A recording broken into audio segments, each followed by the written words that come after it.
The lie that could save a life. The first time Grace Hawthorne saw his face, she dropped the photo like it had burned her.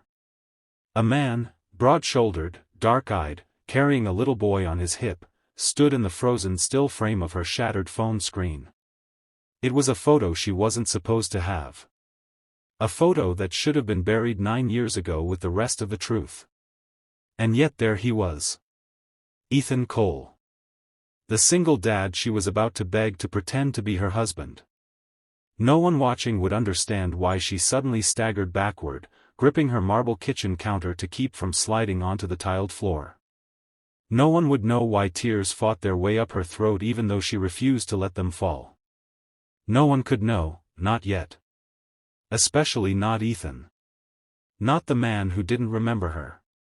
Not the man who didn't know what she had taken from him. But how could she tell anyone? How could she admit that the only man who could save her career was also the man whose life she had accidentally destroyed? Before the truth could choke her, the screen of her phone lit up again, this time with an image she couldn't ignore. A letter. An ultimatum. A threat to everything she had built. She reread the words from the board of directors. If you cannot present a legally recognized spouse at the annual Integrity Gala, we will remove you as CEO. Your public scandal leaves us no choice. Her stomach twisted. Her company, her father's legacy, was slipping through her fingers because of one reporter's lies. Because the world refused to believe that a woman could be successful without secret affairs, without hidden betrayals, without the kind of mess they wanted to accuse her of. And so, with dread crawling through her blood, she made the call she swore she'd never make. To him. To the man whose life she had once crossed paths with for a single night, one he didn't remember, but she never forgot. She whispered into the empty penthouse, "Ethan Cole, please pick up." And then came his voice. A deep, steady, exhausted voice. "This is Ethan." Her heart stopped. She opened her mouth. And then paused, remembering she was recording the intro for her channel. "Before I explain the shocking reason I called him," she said, forcing the words through a trembling breath, "please take a moment to like this video and subscribe to the Kindness Chronicles. It helps us share stories that remind people that love and truth still matter." Then she inhaled once. Steadied herself. And dove into the lie that might save her. "Ethan," she whispered, "I need you to pretend to be my husband." There was a long silence. He didn't hang up. He didn't laugh. He didn't curse her out. Instead, Ethan sighed, a tired, heavy sound that could break glass. "I'm a single dad, Ms. Hawthorne," he murmured. "I don't have time for games. Especially not from billion-dollar CEOs. It's not a game," she choked. "I'm about to lose everything. And if you say yes, I can offer you money?" His voice hardened. "I'm not for sale." Her throat tightened. Not because he was wrong. But because that integrity was exactly why she had chosen him. "I can't buy you," she said softly. "But I can offer you something you can't get anywhere else." The silence sharpened. Electric. Dangerous. "And what's that?" he asked. Grace swallowed. Protection. They met in person the next morning at a quiet diner in rural Tennessee. Grace arrived in a jet-black SUV, dressed down in jeans and a navy sweater, hoping no one would recognize one of the youngest CEOs in the country. Ethan was already inside, a cup of cheap coffee steaming between his hands, his little boy coloring dinosaurs on napkins beside him. The boy, Luke, was 7, blonde-haired, bright-eyed, and utterly perfect. Her chest cracked. He didn't know. Neither of them did. "Grace Hawthorne," Ethan said, rising from the booth with a cautious nod. "I still don't understand what you want from me." She sat across from him, hands twisting in her lap, eyes darting between him and the little boy who should have never been dragged into any of this. "I need a husband for 1 week," she said. "Just one." Long enough to appear at the Integrity Gala and convince my board that I'm not the scandal they think I am. And you want me to pretend to be that husband? Yes. Ethan leaned back, crossing his arms. The morning sun carved sharp lines across the planes of his face. And what's this protection you think I need? Grace looked toward Luke. A soft, trembling breath escaped her lips. Did you know, she whispered, that the man who's been harassing you, the one demanding custody, just hired a lawyer known for tearing families apart?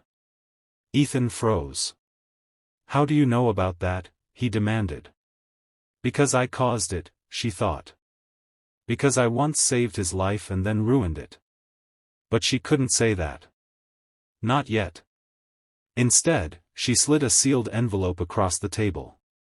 Inside were documents. Evidence. A name Ethan recognized, a name he feared. Proof that someone was trying to take Luke away, someone who shouldn't have had a shred of legal power to do so. Ethan's jaw clenched. His eyes darkened. You got this how? He said. Grace swallowed hard. By bending the law, she whispered. Which is why you need protection.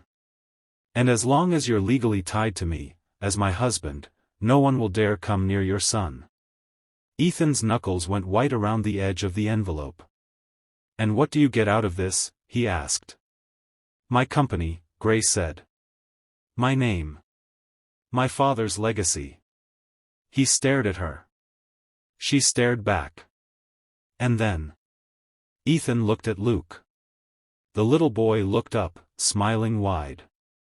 Daddy. I made a T-Rex. Ethan's face softened. He brushed a hand through his son's hair.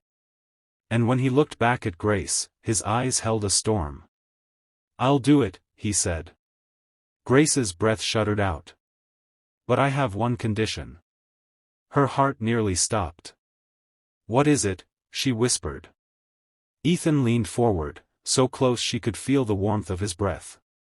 My son comes first, he said quietly. Always. If anything you're hiding puts him in danger, the deal's off. And you will tell me the truth. All of it. The blood drained from her face. Because the truth? The real truth? It would destroy him. Yet she nodded. Agreed, she lied. And with that, they shook hands. And set in motion a lie that would unravel everything Grace had built her life to protect. What Grace didn't know was that the man watching them from across the diner, the man pretending to read a newspaper, had already taken photos. What Ethan didn't know was that the custody battle stalking him was connected to Grace in ways neither could imagine. And what viewers didn't know was that the shocking twist all started 9 years ago. 9 years, one night, and one truth Ethan was never supposed to learning. The condition that broke her. Grace had survived board meetings that could stop hearts. She had faced down hostile investors, aggressive reporters, and a world that dismissed powerful women as scandals waiting to happen. But nothing terrified her as much as walking hand in hand with Ethan into the Hawthorne Tower Gala. Camera flashes exploded, casting white bursts across the black marble floors. Ethan looked devastatingly handsome in a charcoal suit she had bought him the day before, his dark hair swept back, his jaw set in a protective line as he guided Luke, now dressed in a tiny blazer, past the reporters. Smile, she whispered through clenched teeth. Just a little. They'll think you hate me. I don't hate you, Ethan murmured. I'm cautious. Grace's stomach twisted. Right. Of course. But she felt it, the pull in the air when he touched her, the warmth of his hand against hers, the soft but steady way he guided Luke through the crowd like a shield. He didn't know she was the reason he'd almost lost everything once. He didn't know she'd kept a secret that could change the course of his life. Not yet. The board chairwoman, Margaret Pierce, approached with a smile as sharp as broken glass. Ms. Hawthorne, she said, you've been busy. Grace forced a polite laugh. Margaret, this is my husband, Ethan Cole. Margaret's eyebrows rose. Ah. The mystery man you